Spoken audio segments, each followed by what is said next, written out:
এত বড় মাপের একজন সাংবাদিক যে কিনা চোখ বন্ধ করে পুরো পৃথিবীর খবর জানে, সেই মানুষটার মুখে এই কথাগুলো কি মানায়?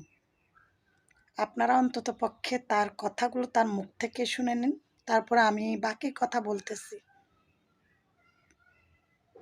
16ই ডিসেম্বর আছে না, 16ই ডিসেম্বর বাল দিবস।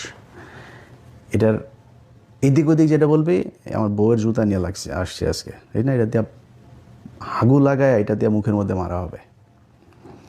16ই ডিসেম্বরের যে বিজয় দিবস বলবি ওইটারে। তো শুনতে তো পারছেন তার নিজের মুখে। এই 16ই ডিসেম্বর নিয়ে ওনার কেন এত রাগ? শুধু ওনার নয়, আরো আরো কিছু মানুষের মুখ থেকে শুনতেছি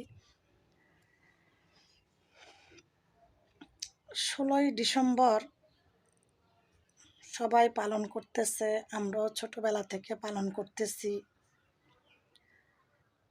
কোনো একজন মানুষ অপরাধ করছে বলে তো দেশের স্বাধীনতা, ভূমত্ব কোথাও হারিয়ে যাবে না।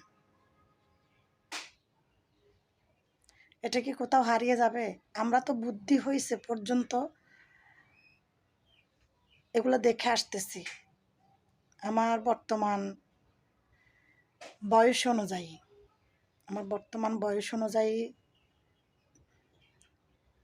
আমি ছোট্টবেলা থেকে দেখে আসতেছি 16ই ডিসেম্বর। তাহলে হঠাৎ করে 16ই ডিসেম্বর কেন পালন করা হবে না? অবশ্যই 16ই ডিসেম্বর পালন করা হবে, কারণ একজন দোষ করছে, সবাই দোষ করে নাই। এটা খেয়াল রাখতে হবে।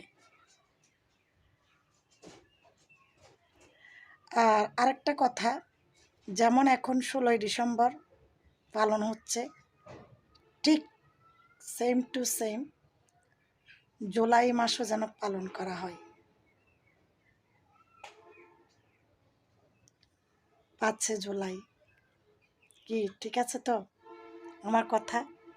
আসলে মানুষ একজনের দ্বারা সবাই অপরাধী হতে পারে না।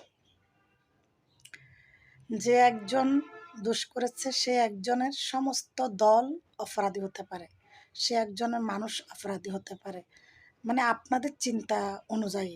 কিন্তু তাই বলে তো দেশের যে সার্বভৌমত্ব, এটা তো আর ভুলে যাওয়া হবে না, এটা তো আর না মানলে হবে না, এটা মানতে হবে, মানতে হবে, মানতে